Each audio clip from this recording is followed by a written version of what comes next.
Hello everyone, and welcome to the final edition of Naked Dark Souls, brought to you by Mr. Pants 17. This is obviously the last episode of the series, and I would love to say that I had a lot of fun making it, but I really didn't.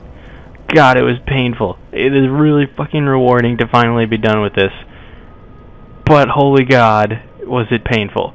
This last boss took me, I would say, a good 6 to 8 hours of just solid attempts, just over and over and over. And this is Gwyn, Lord of Cinder, and Lord of Assholes, and Lord of Douchebags, and Lord of shoving his giant flame sword in my face over and over again.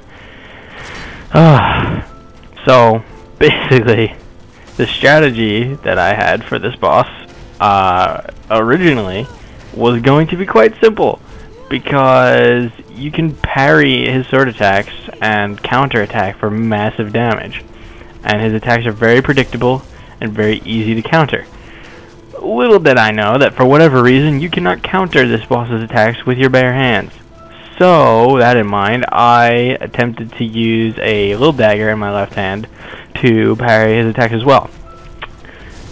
It worked sometimes, but it worked on random attacks, and then some attacks it didn't work on, so I had no idea what to expect after a little while. So I just gave up on that, because for that to work I would need to know what attack he's doing, if it's parryable or not, and then I would need to know the timing that I need to use to parry that attack, and if it's not parryable then I get smashed in the face, and it just would have been a mess. So I just gave up on that right away.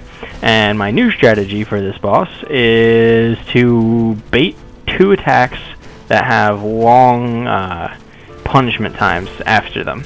Which one of them is the jumping attack, which you've just seen him use, and he uses it repeatedly. And the other one is the grab attack that he uses a couple times, also near the beginning of the fight. As you can see, his sword does a shitload of damage if you get hit by it when you're close. If you're mid-roll, it does, I would say, about a third of the damage it usually does, so that's kind of nice. That stab attack will do like half your HP bar. He's a scary motherfucker. You'll notice that most of the bosses, well, not most bosses, but most of the enemies in Demon Souls that are normal size are typically the more dangerous ones. Like, it's ridiculous. The giant bosses are most of the time much easier than a boss like this, where he's actually got, you know, normal sword abilities and combos like stupid Dragon Slayer Ornstein. Anyway, he just kind of smashes that pillar to pieces, and I take the opportunity to heal up. So I don't know what exactly he was doing there, but thanks, buddy. Also, you'll notice a bunch of times that my character kind of winces a little bit and like steps back a half a step. And if you can listen closely, you'll hear the sound that sounds like she's getting hit. But for whatever reason, this boss, it's just how it works. If you barely miss getting hit by his sword, your character makes that sound. And right here, I have ascertained my victory.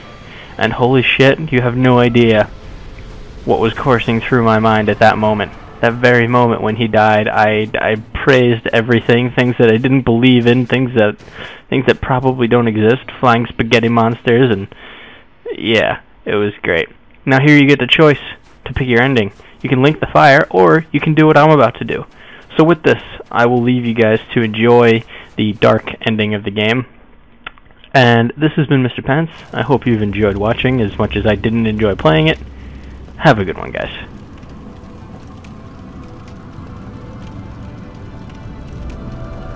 My lord, bless thy safe return. Let Garth and Fraft serve your highness. We are here to serve your highness.